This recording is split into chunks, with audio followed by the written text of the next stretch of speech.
Hello दोस्तों, आज की इस वीडियो में मैं बताने वाला हूँ गुस्से को कंट्रोल कैसे करें, गुस्सा आने पर क्या करें। आज हम आपको बताएंगे गुस्से कंट्रोल करने के कुछ ऐसे तरीके जिसको आपने कभी ना सुने होंगे और ना ही कहीं पढ़े होंगे। हमारे दैनिक जीवन में पॉजिटिव और नेगेटिव दोनों तरह की घटनाएं होती रहती हैं। पॉजिटिव घटनाओं पर तो हम खुश होते हैं, पर नेगेटिव घटनाओं पर हम गुस्सा होते हैं। आजकल ज़िंदगी इतनी व्यस्त हो गई है कि छोटी छोटी बातों पर गुस्सा आ जाता है, जिससे हमें काफ़ी नुकसान उठाना पड़ता है। गुस्सा करने से हमारे स्वास्थ्य पर काफ़ी बुरा असर पड़ता है। इससे बहुत से लोग डिप्रेशन का शिकार भी हो जाते हैं और उनका ब्लड प्रेशर भी बढ़ जाता है।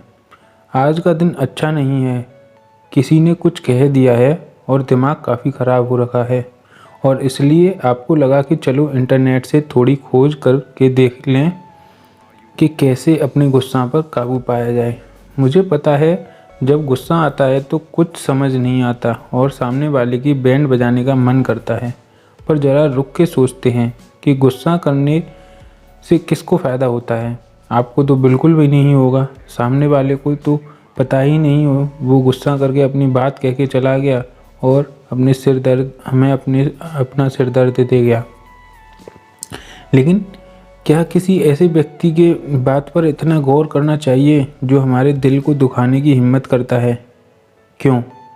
है कौन ये?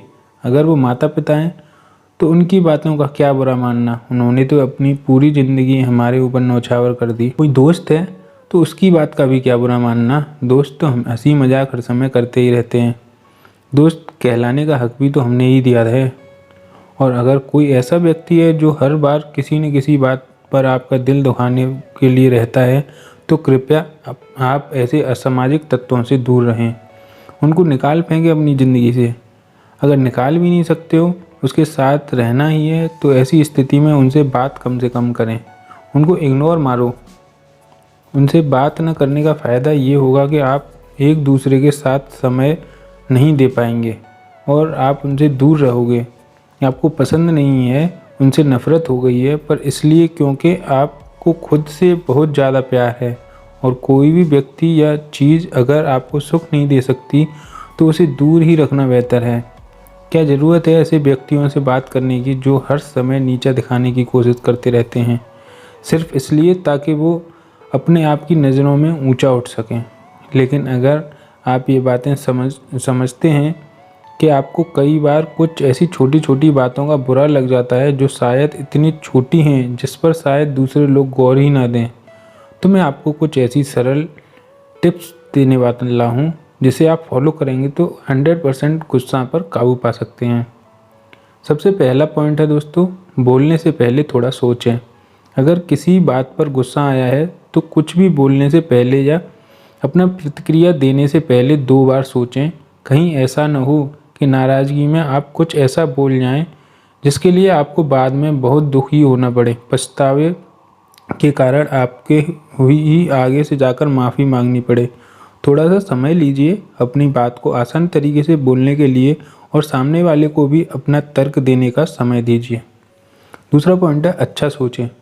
अगर आपको जब भी गुस्सा आए तो कुछ अच्छा सोचने लगें। इसके लिए आप अपनी कल्पना शक्ति को इस्तेमाल कर सकते हैं।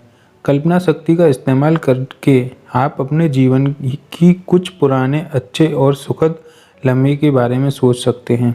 तीसरा पॉइंट है, गुस्से को भगाने के लिए भूल जाने का नियम बहुत ही कारगर होता है। इसलिए आप किसी व्यक्ति से हुई नकारात्मक भावनाओं को भुला सकते हैं। किसी ने कुछ बुरा भला कह दिया तो उसे भुला सकते हैं। अगर किसी से कोई गलती हुई है तो उसे आप माफ़ कर सकते हैं। चौथा पॉइंट है, गहरी सांस लें। गुस्सा आने पर गहरी सांस लेना भी बहुत ज़रूरी है। आप 2 मिनट का समय लेकर गहरी गहरी सांस लीजिए और अपना सारा ध्यान अपनी सांसों पर ले जाइए। एक तरह से दोस्तों मेडिटेशन करें 1 मिनट का, आपका मन बिल्कुल शांत हो जाएगा। 5वां पॉइंट है, थोड़ा मुस्कुरा दें, स्माइल कर दें, स्माइल प्लीज़। ये सबसे कारगर है।